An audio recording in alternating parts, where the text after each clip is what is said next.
Welcome back to Canter Therapy Podcast. I'm Shelley, Appleton. Now, today's episode is really special because we're joined by one of my trusted wise people, Lyn Jenkin. Now, Lyn is someone I regularly seek counsel from. She's a powerhouse of insight, practical wisdom, thoughtful perspectives, and deeply informative ideas.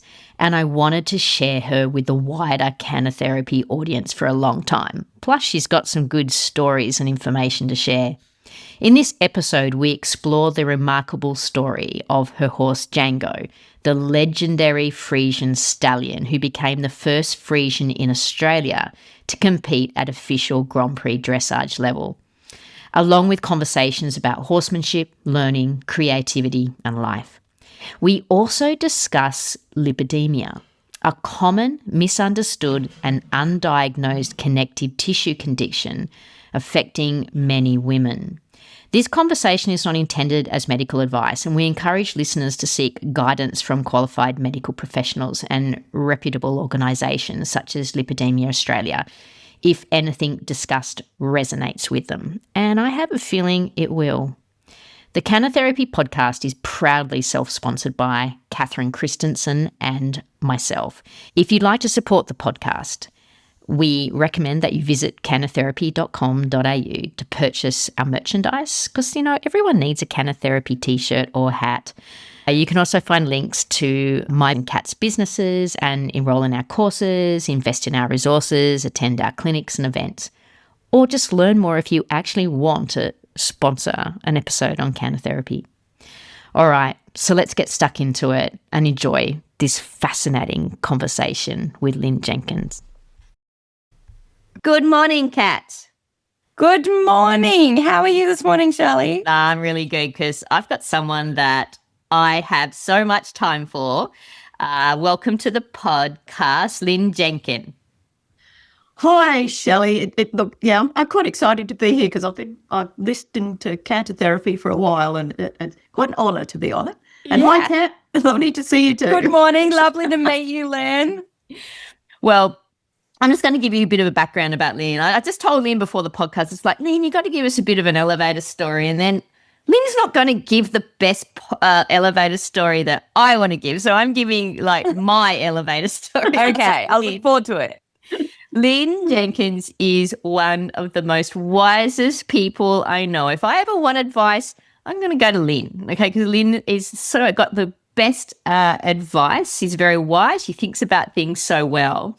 As a horse person, as a horse owner, she is a breeder of Friesian horses, so she's got very deep knowledge of that. She's also an incredible artist, and a lot of my posts feature Lyn's photography or artwork. Lyn also educates me on a regular basis on her bird of the day on social media, and I actually always look out for that. And I just knew I had to have Lyn on. And Lyn's actually, we're also in here for another reason, but we're going to reveal that later, which is Lyn has taught me a lot in life. Anyway, Lyn's someone that I love chatting to. I love reading what she writes. I love looking at what art she produces and her holiday photos. No one goes on holidays more than Lyn Jenkin. And shares wonderful holiday places from fabulous locations. So Lyn, that is my elevator story of you. What do you think of that? I'm humbled. Back when I was actually in business, I remember doing a marketing thing, and one of the people there said that they were multi-passionate, and how difficult it is to actually organise your life when you're multi-passionate. And if you did actually say, how would you describe me? That's what I'd say. I'm multi-passionate. There's a multi-potentialite. I think that's another way of saying that's definitely you. Oh, that's definitely you, yeah. So, Lyn, I'm going to ask you a question again, a little bit off-grid, because I think we need to for the podcast. Lyn, how did you get into horses? I think I started badgering my parents when I was about 3. To let me story. Let me do something. I was 8 before they'd let me have lessons, and then I was fortunate enough to be able to do stuff through riding schools and things. But because my father was in the army and we moved around all the time, I was never able to have my own. Then, university and all those things sort of got in the way. So I was 25 when I got my first actual own horse. Yeah. And my poor husband didn't quite realise what that would mean. Well, yeah, look how it grew.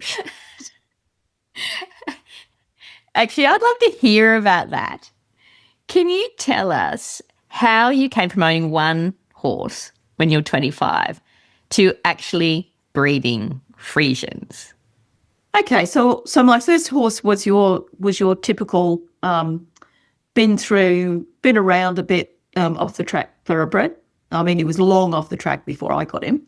I think he was 12, and he was my horse for quite a while when we were living in Canberra. So I had him on agistment out in one of the paddocks, and then of course I decided I needed a second horse because who needs, you can't just have one. The fact that he's living in a paddock with 20 others doesn't matter.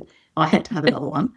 So I went around and I ended up with a beautiful old-fashioned warm blood that was by Sky High. Oh, wow. And Old he was bloodlines in Australia. Oh, yeah. He was absolutely gorgeous. And Yeah. I got him as a 4-year-old and he was amazing. It was sort of like he was an old soul and and he was just after my thoroughbred, who was also gorgeous, but was much more excitable at certain times. Getting Spock was just, that wasn't, Tashkent Tolstoy was his name I gave him, but Spock was his, because he had a big ear. And so I had him. He was amazing. We left Canberra, moved to Django, and then I decided, I as a child growing up in England, I'd always loved the big Welsh D's, those yes. bells and those sort of man in moorland, but the bigger one. And I just was flicking through a magazine one day, and I have to go back a bit. By this time, I'd acquired another thoroughbred mare because, of course, now I needed 3 horses because by this I had Hunter till he was 32, but he was starting to get a bit old by then, and so I needed another horse. So got my actually straight out of the barrier trials. I don't think she ever raced thoroughbred mare, who I was trying to do dressage with, like I tried to do with the other 2. And then I was just flicking through a magazine and I saw this Friesian, and I'd never even heard of Friesians. Like they had never crossed my radar. And I just thought, oh, this is amazing. It's sort of like it's a bigger, so like I was chunky. So it's bigger, up to weight. I'd been looking at warm bloods to breed it too, but I'm chunky but short. And at that stage, the fashion was they were all like 18 hands and enormous. And so I thought, no, I want something a little bit smaller. So that was it. I started researching them and then found a little mare. I bought a little weanling mare from Victoria. What you'd call a traditional, she was all Australian lines going back to the 70s, apart from her sire, who's her sire, Ippa. He sired a generation of Friesians in Australia because he was the first New Stallion that had come here for ages. And she was a traditional, small, round, chunky Friesian. Yeah, okay. And so that was my first actual purebred. But prior to that, I bred my thoroughbred mare to the latest new Friesian stallion. And we had to hide it. We had to hide that we had this foal because at that stage we all were scared that everybody's horses were going to get deregistered if they part-bred. Oh, right. Which they did because as an English-speaking country, rather than go straight to the Dutch rules, our society went to the American rules, and that's what the Americans did. So if you crossbred your stallion, they would yank his papers. Whoa. I know they are very very strict. I don't know if they still do, but they certainly did back then. And then the first time we had the Dutch out here, they said, we don't care. We won't put it in our stud book because it's not a Friesian, but who cares? We do it all the time. So, but anyway, so we had to hide Sonata from that. I've still from got the her. world. She's 28, so she was actually my first Friesian bred. She's out. Really? And she's still with us? She's still with us. Wow. And then, because I got Shalinka, and but the problem was that she was related to just about every stallion in Australia, except for Het, which is Sonata's sire, and like putting all your eggs in one basket because I got her as a foal. He might not still have been around. So that's how I went to our first curing when the Dutch inspectors came out. So can I just stop? Sure. Can you explain what a curing is? Oh, okay. Well, it's inspection and grading into the stud book. Yeah. So they came out for the first time, and so I took my little mare, knowing that she was absolutely gorgeous inside. She was beautiful outside, but not according to what the stud book standards were. And so I took her to the curing, and she got into the stud book, but that was it. And the chief judge called me over, and he said, "Do not be upset." He said, "Your mare is lovely. She's the type we were breeding with 30 years ago." Oh, really? But when I was there was this absolutely stunning mare who had been imported. Yeah. And I went, oh, that's what they're supposed to look like. And she was carrying a very special little colt in her belly at the time. Yes. And who was that? That was Django. Django. So for those people that may or may not remember, Django is a very famous Friesian in Australia because he was the first Friesian to compete at official Grand Prix level, the first. And so his picture graces the internet quite frequently. So, Lynn, can you tell us about this special boy? Because he had such a fan club. I think today he's still remembered. Yes, yeah. Yeah, and sadly not with us anymore, but yeah. But, okay, yeah. So I had to fight to get him initially because his breeder wasn't going to sell him. Yeah. Because he was just starting out. And then the person who he bought his mare from convinced him that he needed to sell him because he was related to the only other Friesian he had. So, Oh wow, yeah. So You can't he was- keep them there. it was better off actually selling him. And I'd said, let me know if you change your mind. And so he rang me and said, yes, he's yours if you want him still. But he had an interesting start to life because his mother rejected him. Really? Yeah. So he was raised on the bucket, Yeah, wow. and his companions in the paddock were a camel and an old quarter horse. So he was raised by a camel. That's hilarious. Wow, I didn't realise his mum was all new style Friesian, the type that abandoned their children. Yes. No. No, she was fine. Yeah, she was fine. but With the next one, but yeah. I bet the breeder would have been having a fit, this very special little foal, and then the mother rejects him. Oh my goodness. And Carl, who bred him, there was a hailstorm once when he was only a little baby, and Carl told this story. He raced out to the paddock and picked him up and raced him inside. So, he really looked after him well, and they did a great job. I mean, he came to me after having been weaned from the bucket. Wow. But his manners were fine. He'd been brought up with other horses and stuff. He wasn't spoiled at all. I was always conscious of that. But his temperament was so great that it was never a problem. Yeah, because most horses, and Kat will agree with me, most horses that have been orphaned and brought up by humans, they've got some pretty funky behaviour goes on. So obviously good They human get it very intervention, well. a camel and an old quarter horse is the magic mix. Yes. And of course, as soon as I got him home, I chucked him out with, my older horses. Yeah. Yeah.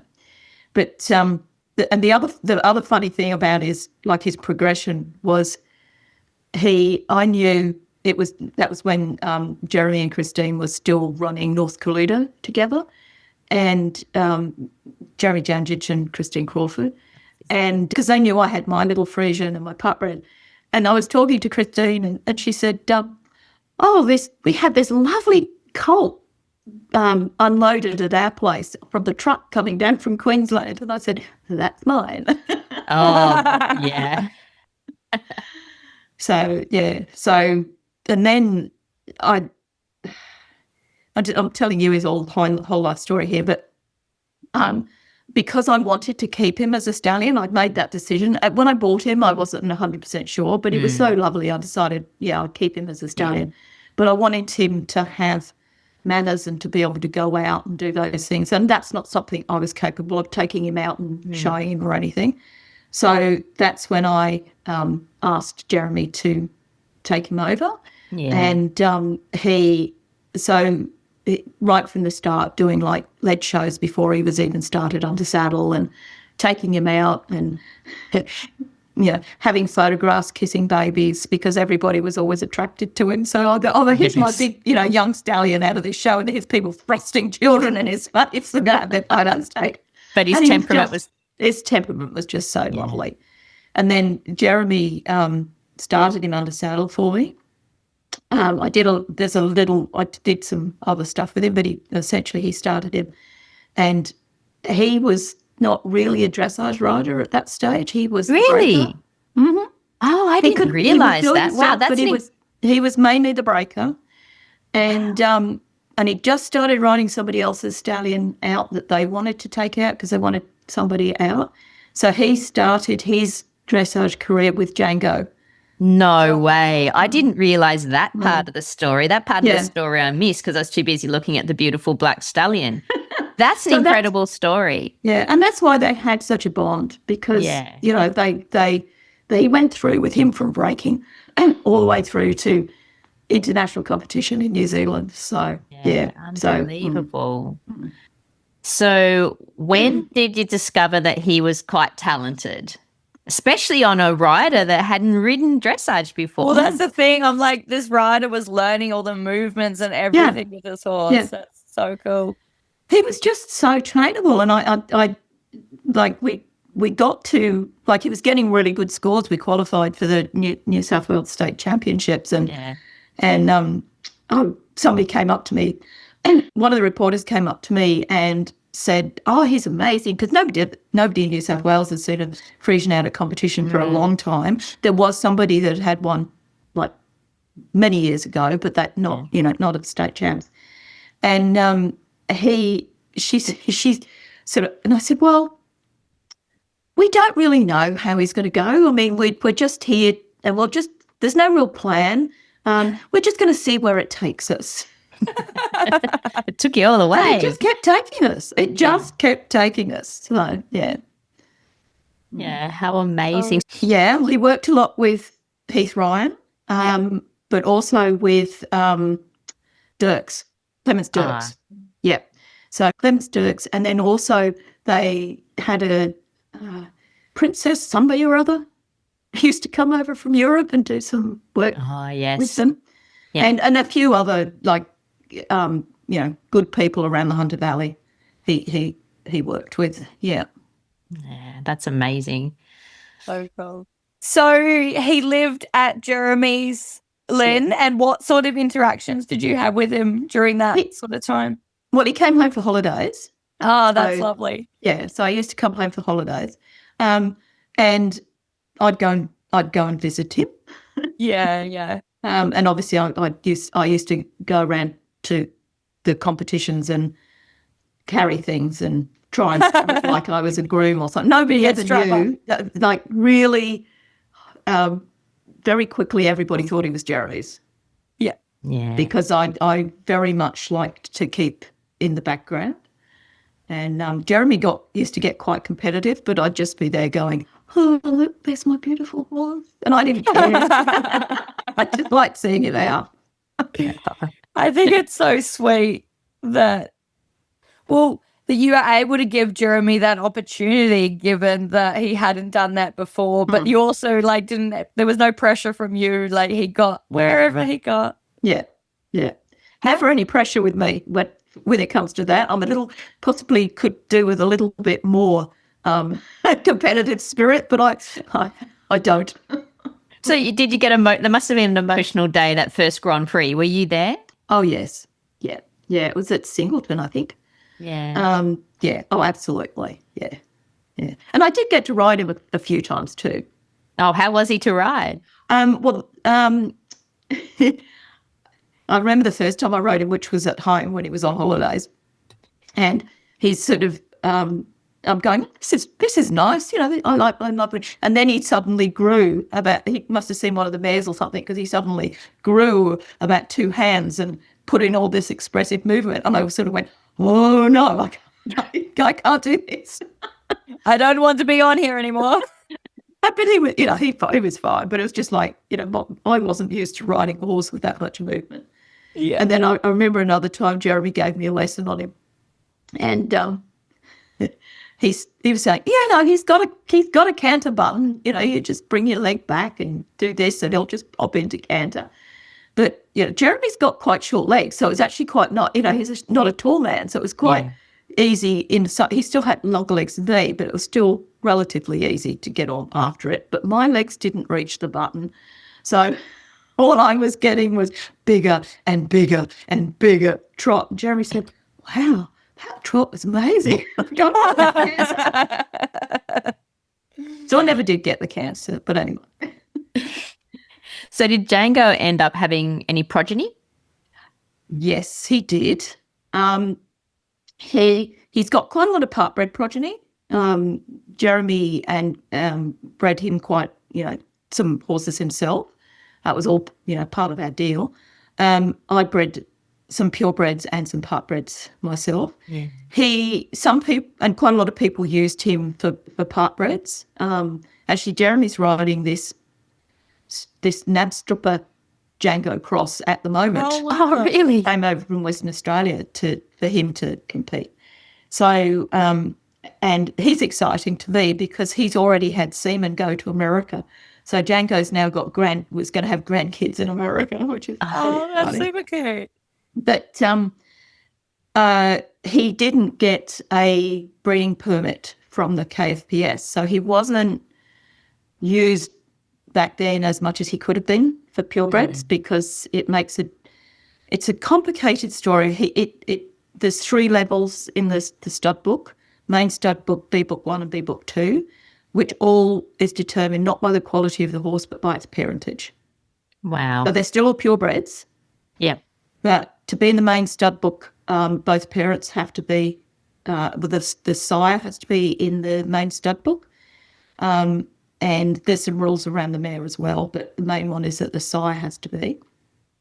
B book 1, the sire has to have a breeding permit.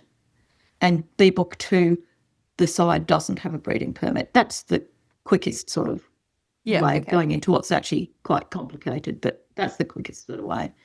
And he didn't get his breeding permit. He was passed for everything, and the inspectors were actually saying that we think he's got the potential to be fully licensed, but there was no mechanism for that without him going to the Netherlands. Yeah, wow. Okay, so that was the first sort of, they didn't know how they could do it at that stage. But then they had a policy in place at that stage where if the horse had any sign of anything in their joints, they were not allowed to get a breeding permit because they had a big problem with OCD and they were trying to eradicate it. And the only way they could eradicate it at that stage was through X-rays.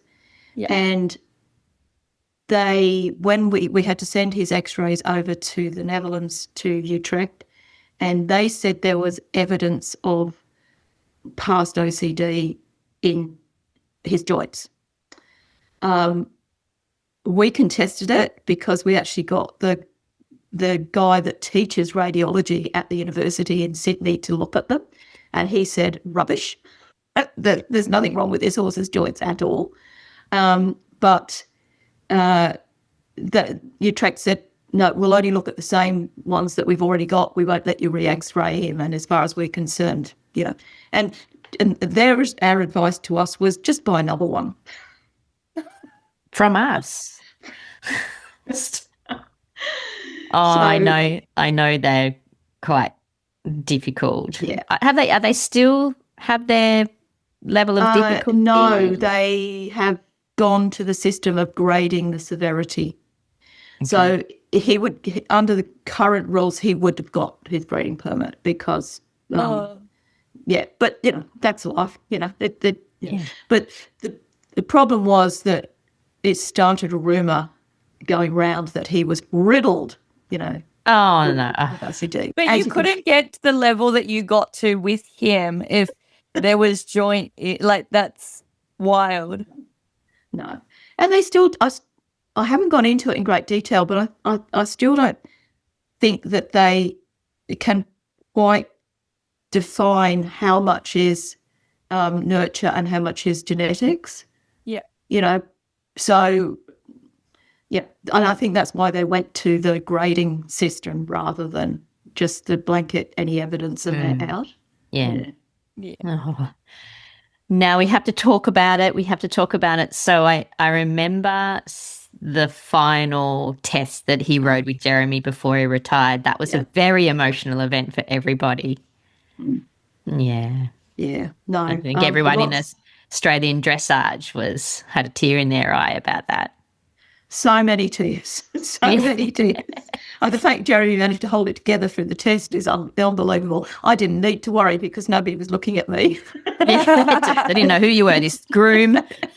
And my husband's just as bad. So that we were both there with tears streaming down. Oh, yeah. So when he retired, where did he go? He actually stayed at Jeremy's for about 18 months because he was still breeding. Yeah. We did actually an amazing.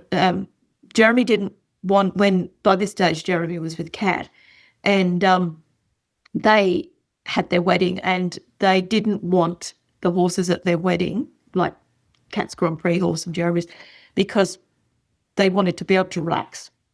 So they didn't want to do the riding in on my horse thing because then the rest of the ceremony they'd be worried about what the horses were doing and everything. So they decided the horses would stay at home. But with another friend of theirs who's a really talented photographer, we set up a photo shoot afterwards. So we had this lovely photo shoot with both of the horses afterwards, with them all dressed up in all their wedding finery and everything. Oh, I love it. So beautiful. Yeah. But yeah, so no, he then came home and by that stage, he was starting to show the wear and tear that, horses been competing at that level for so long. Yeah, absolutely. And so he retired and shared a paddock with one of his sons. Oh, that's and which one? Who was that? Duvel. So I bred Duvel, and Duvel has the distinction of being the only B Book 2 gelding to be judged the champion at the New South Wales curing. No way. So that's what I mean. It's not about quality. The whole B Books is all about heritage. It's not about quality. Yeah. I mean, the theory is that if you breed quality, top quality to top quality, you're going to get top quality. But as we know, that doesn't always happen. But also, if you breed two, like a mare and a stallion that complement each other really well, you can get a really nice foal. Yeah. But the interesting thing is I still have Duvel. He's retired. I used to ride him, but he tore a cruciate ligament in the paddock, so he got retired early. Story of my life. But I also have his full sister. And they were both out of my best mare. Chalk and cheese. Totally different in looks. Duvel's sort of just shy of 17 hands, and Delica is pushing 15.3. And on a good day. Duvel was very much like Django in his temperament, very relaxed, laid back, had spark, but coped with things really easily. Delika's like a mother. Sort of like delightful, but very athletic and very, much more forward and aware and looking for stuff and everything all the time. So my ambition this year is to actually ride her. She's, with everything that's been going on for me, it hasn't happened. So that's one of my goals for this year is to be riding Delika, and it's a little bit daunting compared to the others I've got here. Well, I'm going to tell you, Django has passed now. I don't want to tell, that's too sad because he broke so many I'll still tear up, so don't talk about it. No, I know, we're not talking about that, but he was a great horse, a very special horse in Australian dressage and in a Friesian in Australia, and I think he's the reason why a lot of people went out and bought a Friesian because they saw Django. So just want to say we love him. We remember him. He's a legend, but we're not talking anymore about his passing because it's too devastating. But yeah, real shout out to Jeremy and how I did not know that. I did not know that together they went from Jeremy learnt his way through dressage. That's an incredible story. It's testament to Jeremy and testament to Django as well. So anyone out there that's got a Django Friesian or Friesian cross with his bloodlines, is go give them a hug. It's a very special horse. So, Lynn, just to change track, just out of interest, because you've got a lot of interesting things about you and you've taught me a lot of interesting stuff. I would like you to tell us the most significant light bulb moment that you've had with horses that changed you or the way you did things. I had this beautiful thoroughbred gelding, big seal brown 17-hand that was given to me with a history of bolting. So, and I'm very much a self-taught dressage rider. I never used to have many lessons. I should have done, and I would love to have done, but circumstances were that I didn't do as much as I could. So I ended up with this. I wanted lessons on this horse because I was terrified of him because he had, these issues. So I got this local hacky guy, was the only person that was around to come and give me lessons. And of course he fell in love with this beautiful horse because he was absolutely stunning. So my lessons tended to be like, 45 minutes of him riding him and, 5 minutes of me getting on at the end. But he was very much in that old style of you get on the horse and you immediately put it into a frame. Yeah. And then off you go. And that horse got to the stage where if he saw me come out in my black joddies, he'd run to the other end of the paddock. Yeah. So that meant I'm going, there's something really wrong here. And then I went and visited a friend of mine, Sue Ellsbury, who I knew from when we were in Canberra, and she had this beautiful little chestnut Anglo. She got him not long before I left, so I hadn't followed their full story, but I just knew that, she used to tell me that people said this horse was going to kill her, and it was in the heaviest bit that you could get to stop it running off and doing that, and everybody said, give it away, it's going to kill you. And I went and visited her. This was probably 6-7 years later. And she said, you remember how they said he was going to kill me? Come and watch this. So we went out. She hopped on him bareback with a rope around his neck, counted him around the thing. And I went, I need that. I need that. Wow. And that's what got me into, Pirelli in those days, into the natural horsemanship thing. And I worked with a wonderful instructor locally here. She's not doing it anymore, but Fran Griffin. But I was able to work with her on a consistent basis and a couple of the visitors as well. And it changed everything. So I went from this horse that was bolting to be able to canter around the paddock in a halter. That's amazing. Never quite got to the bareback bit because he had a thoroughbred back. Yeah. We're not holding that against you. No, and also getting on when he was 17 hands was, but he would stand next to anything and I'd launch myself onto him. But the second part of that was that I had a day with him where I was doing something the way I was, supposed to be doing it. And the look of him, like, you could see that I was scared. Like, I was really, like, he got that long, pointy lip thing, the tense, really tense, not just like I'm looking for a little bit, but, that real sort of, and I thought, I'm pushing this too far. I need to go softer. And that was what then took me looking for something less mechanistic. Yeah. Yes. I rode in a Mark Rashid clinic. Oh, how was that? Oh, it was fabulous. He was amazing. And and I went with him, and he was so much softer in what he was asking of the horses, and so that took me on another path. So it wasn't just like one light bulb. That horse gave me a series of light bulbs that took me from the horse that was so scared of me, not scared of me, scared of being ridden, because if I didn't have a joddies on, he wouldn't run away. Yes. But, he knew what was happening when I got those on, because I only rode with my instructor and then. So he knew what was going to happen to a horse that I could just do anything with. He was just amazing. Yeah. Yeah, that's really cool. It also shows, it's almost like he was your gateway horse into other realms. So he took you through a few layers. Oh, how lucky you got to work with Mark Rashid. Mark Rashid books are my favourite. I recommend them to everyone. They are fabulous. Although they're not training books. They're storybooks of his life, but just walking through his light bulb moments. Yeah. And they're actually documented, actually take you as well. And it was Mark, I recommend everyone start off with, I think, Considering a Horse. That's the first book. Anyway, No Horse is a Bad Colour or something like that. Yes, No Horse, and read them in order. So you got to go through the publishing dates and read them in order. Oh, that was very fortunate. That's so cool. Because I don't think I've heard him coming out to Australia. He only came out once. Yeah. And he said he was never going to do it ever again.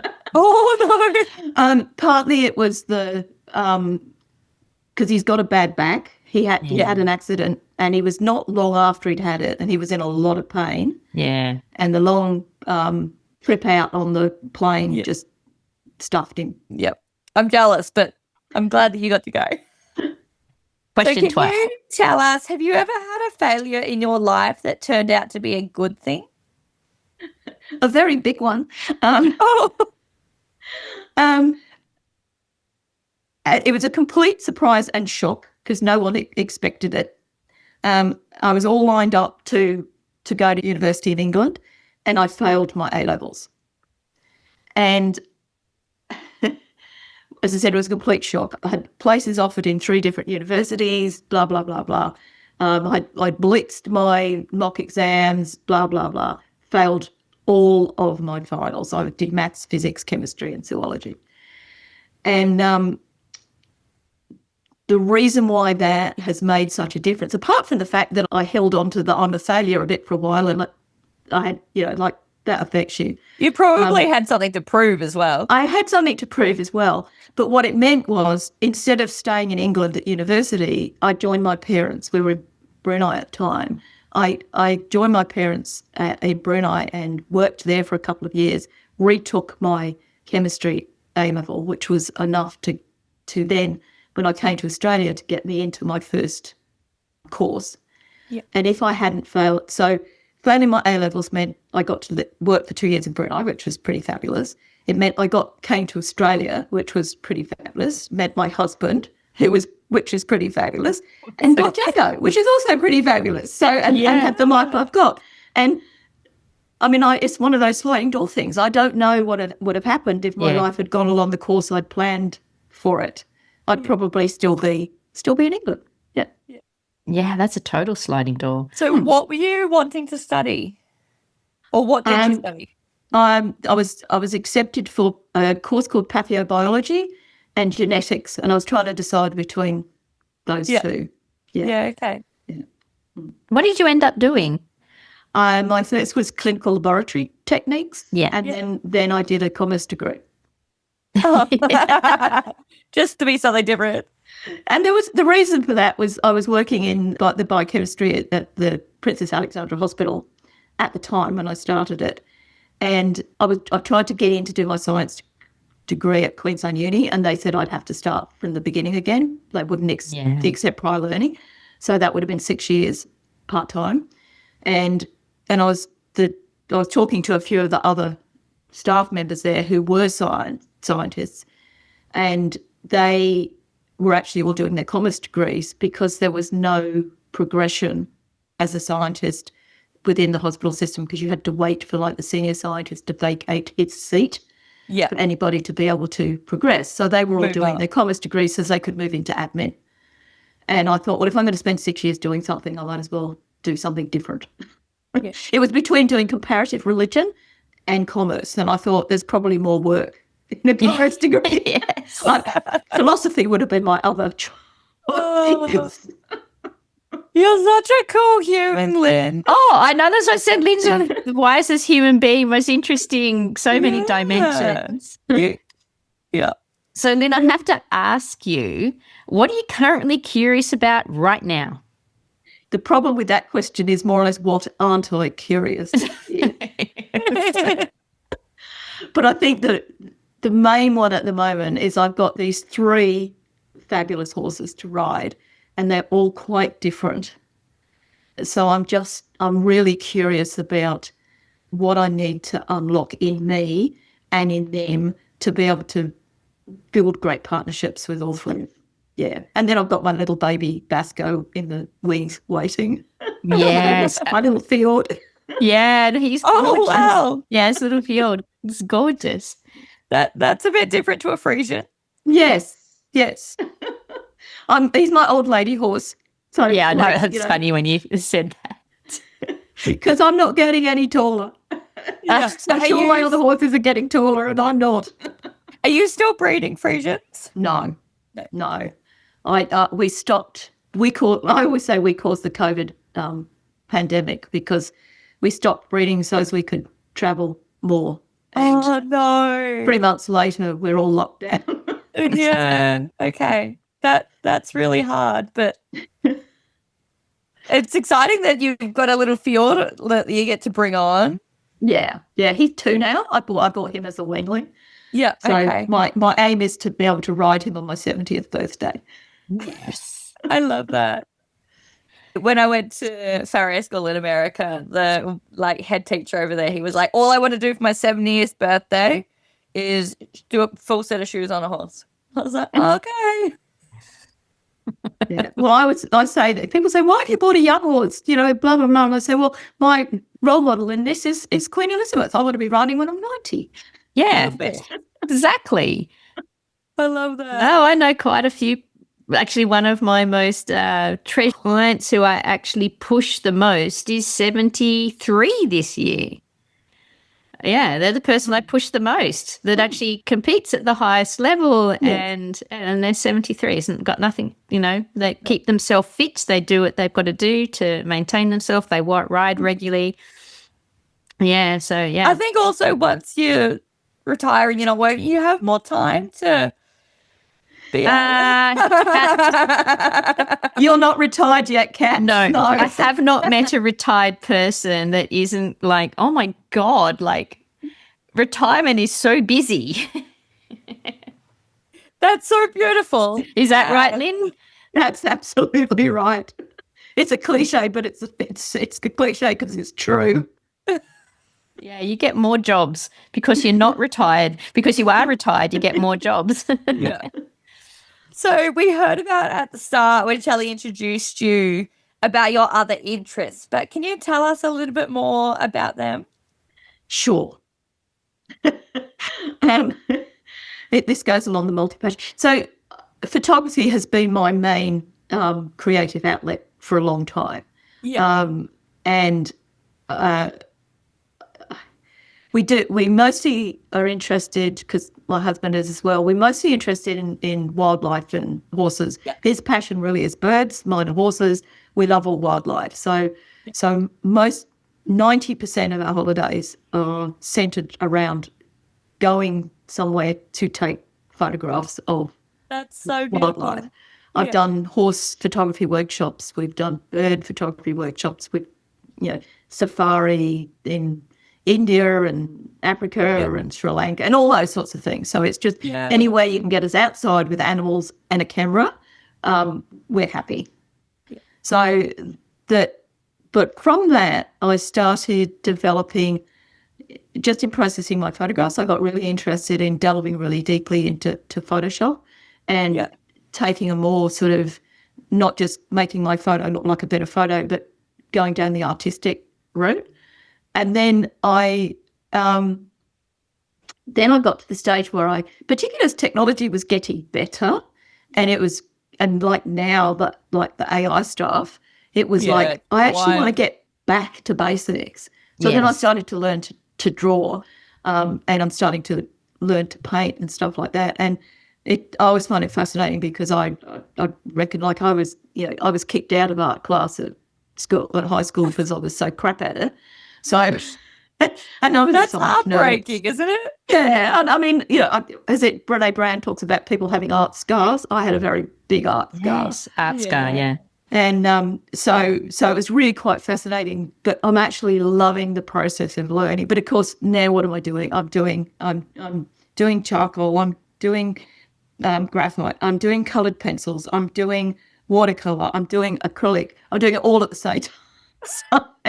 Because that's so beautiful. I love that. But I absolutely love it. And I've got two really good Australian instructors, one in pastels and one in coloured pencils that I work with online. And I've done some retreats with Kerry Dixon, who's the pastel artist. She's fabulous.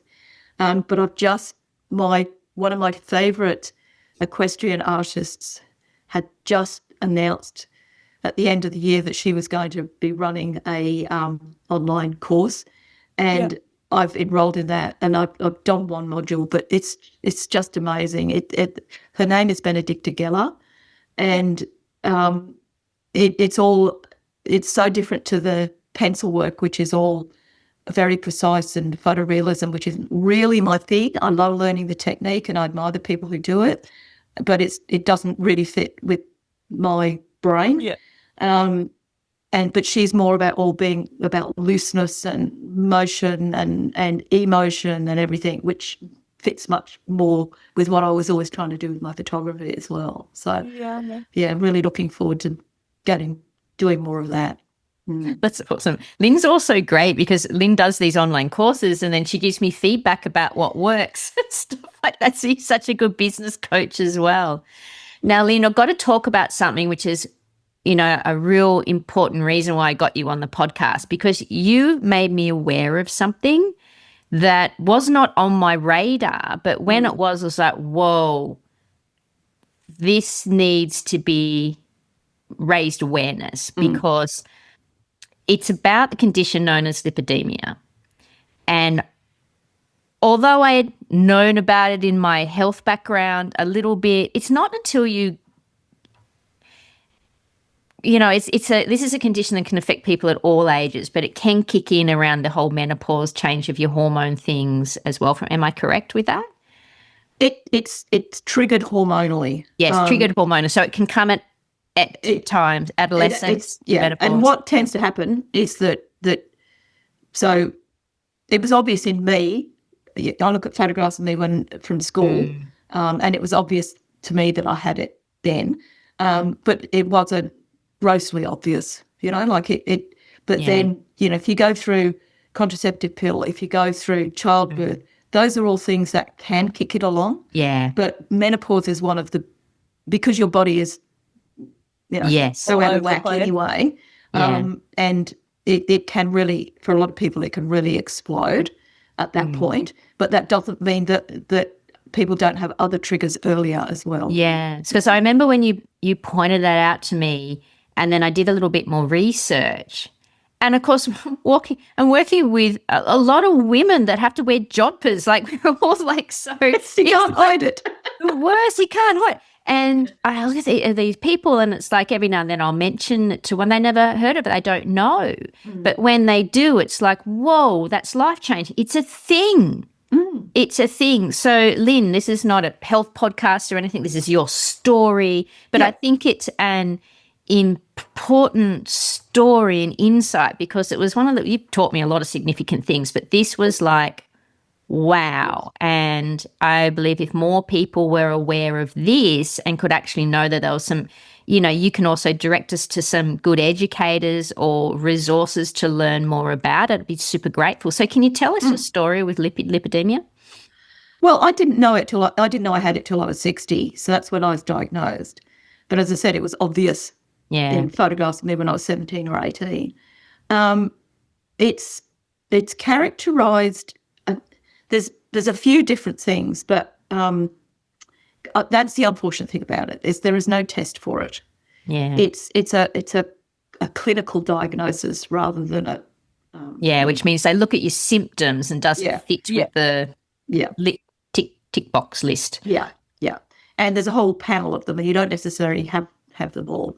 But one of the things that for a lot of people, it's that their top half of their body is usually at least 2 sizes different to the bottom half of their body. And that's a real indicator. Yeah. And and that's a problem because, it gets classed by a lot of people as just, you just need to lose weight, it's obesity, it's this. And you can have obesity and lipedema. I mean, and that's what happened to me at menopause, was that it got worse because I also got upper body fat as well. But so it's just that I went through life knowing that there was something wrong with me, with my legs. And it didn't matter what I did, what advice I took, it didn't make any difference. I could lose weight. People would start telling me I was looking gaunt. Should I stop? And my legs were still growing. So my face, my upper body would lose weight. My bottom half would just make no difference. It would just keep growing. And people just said, you're just fat. It's just fat. There's nothing you can do about it. And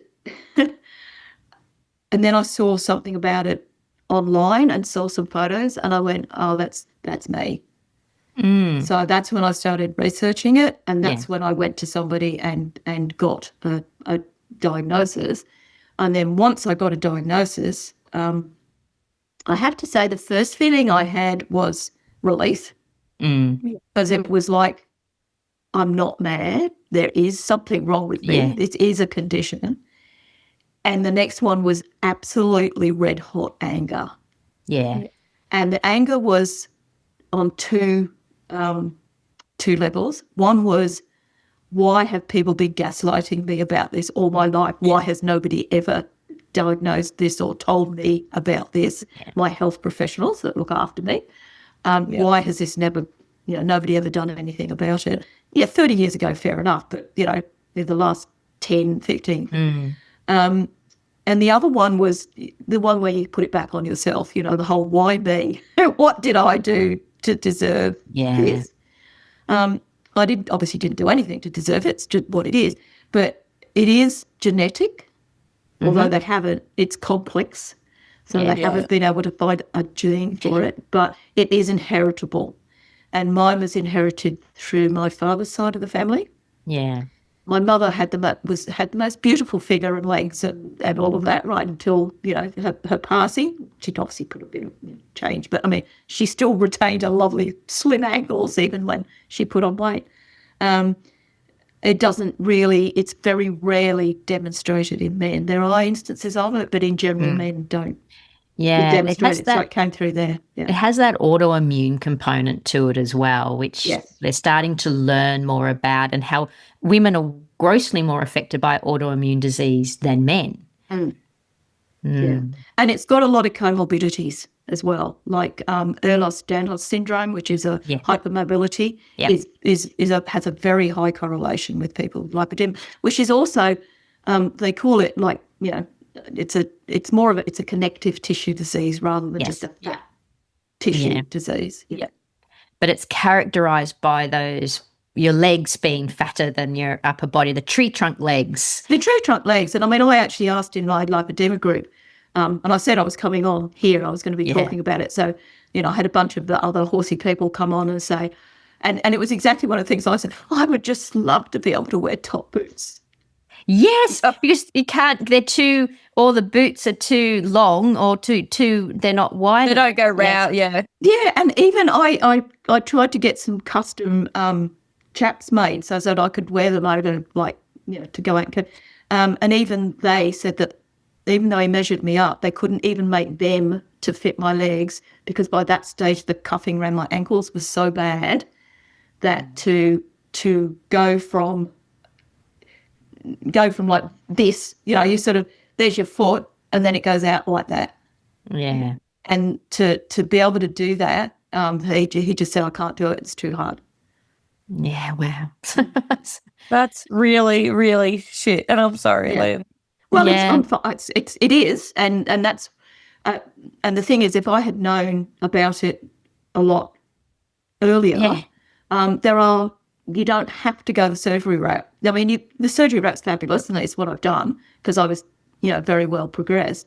But if you get it early enough, you can choose to do surgery. But there's also a lot of conservative measures people can take to help control it and manage it. Yeah.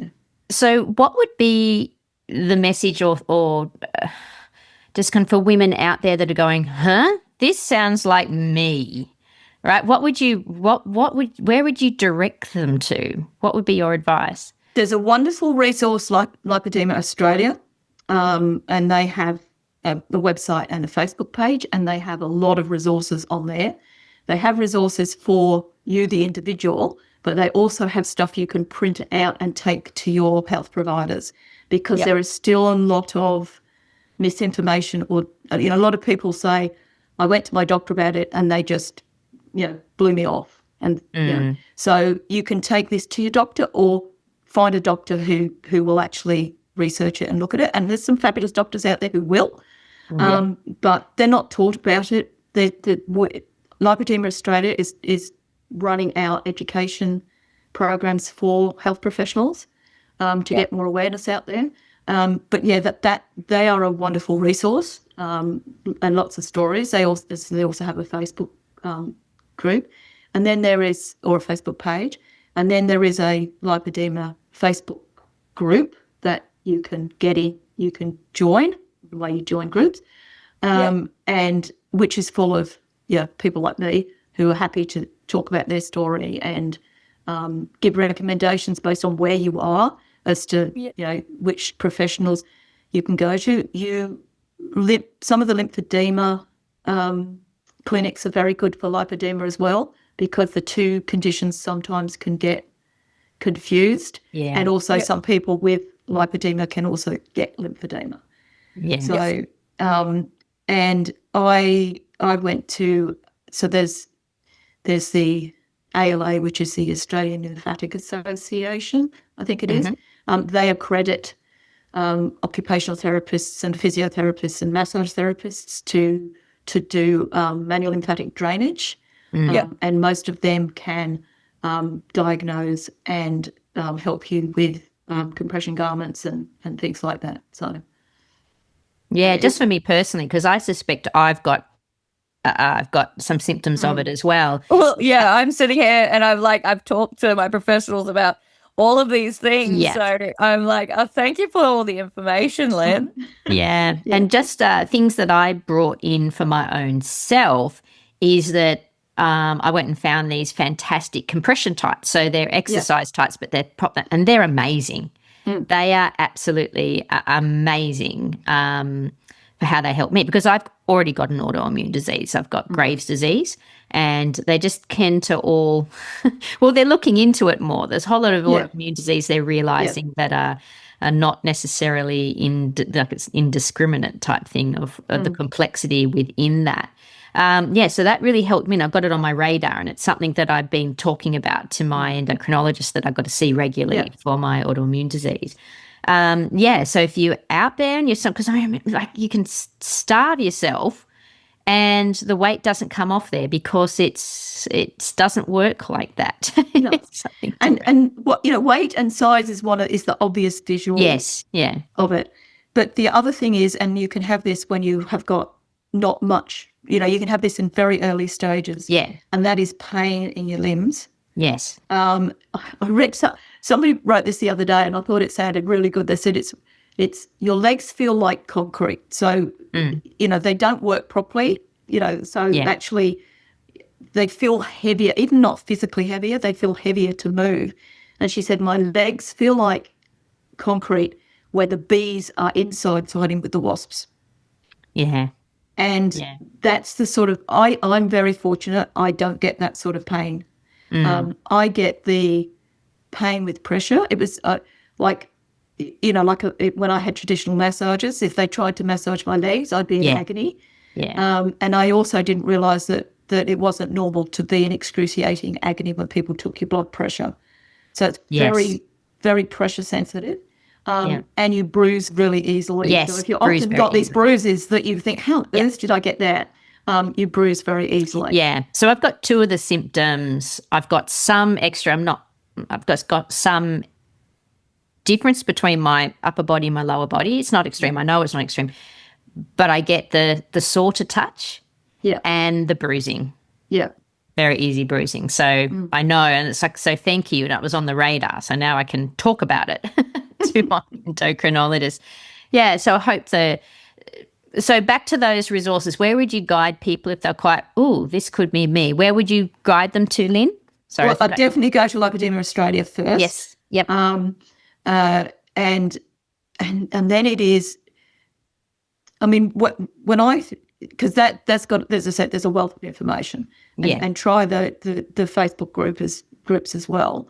There's a few others. There's a UK one and an American one, but the Australian one's brilliant. So why do you need to go anywhere else? And they can steer you to who is local. I go to a massage therapist in East Maitland, who is called Butterfly Touch. So she's in East Maitland. I go to an occupational therapist in Lambton, also really good, Roseanne Baxter. But in Melbourne, people go to a physio called Lucy Milliken. But there's a whole heap. But it's just, but OTs, occupational therapists and massage therapists, if they're accredited, are often a better first place to go than your doctor. Because not, you know, we know what doctors are like. They've got a million different things that they have to do and be over the top of and whatever, and they've got to get you out in, 3 seconds and all that sort of stuff.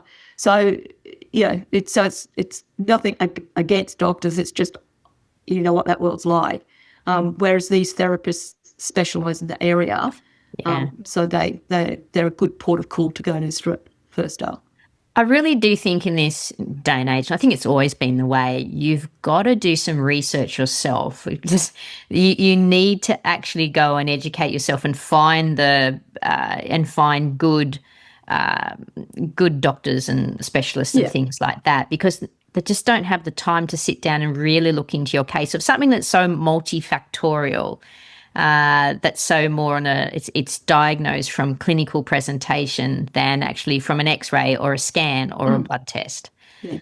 And there's not a lot they can do for you.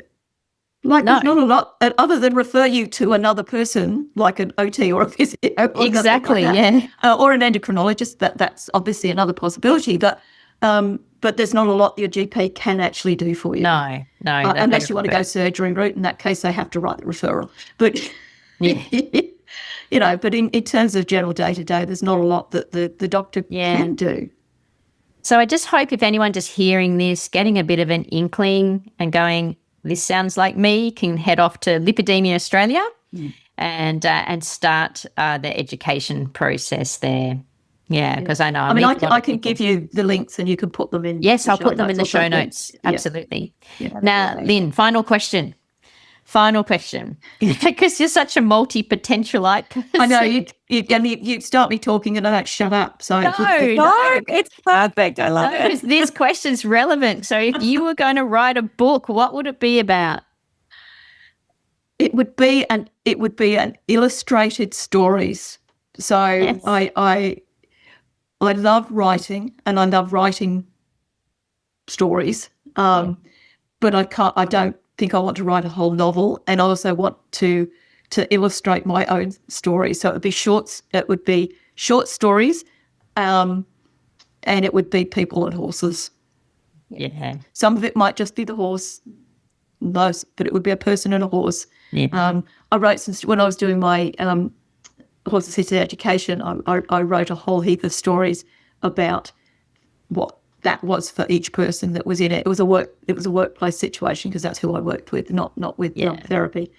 And so I started with the morning when the person was getting ready and they were going off to do this thing that they didn't know anything about, and then it was and it was for everybody in that team. I wrote a story for everybody in that team.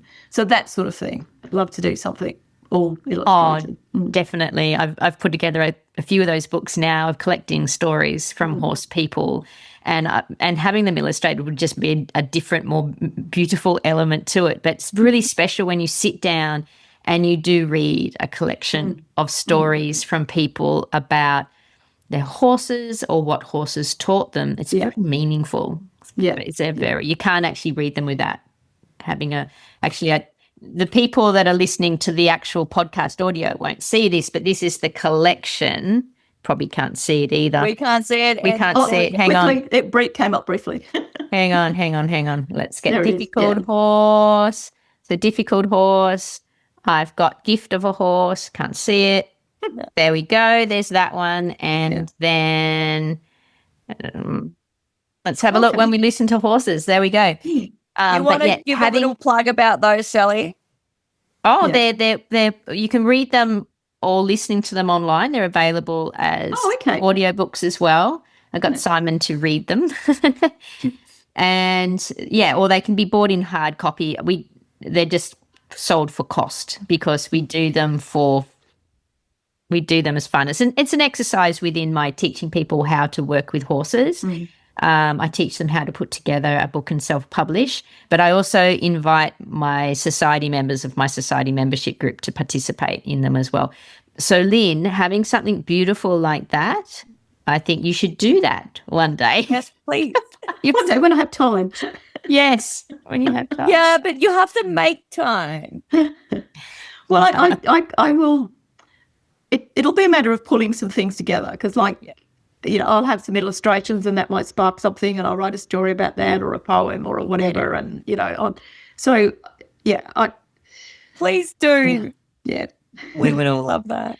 So, Lynn, we have absolutely loved talking to you. You're such a fascinating human being, and I'm so glad now I've been able to share my fascinating wise friend with the world. So thank you so much for joining us, and I hope you have a good rest of your day. Thank you, Shelley. Thank you, Kat. Thank you.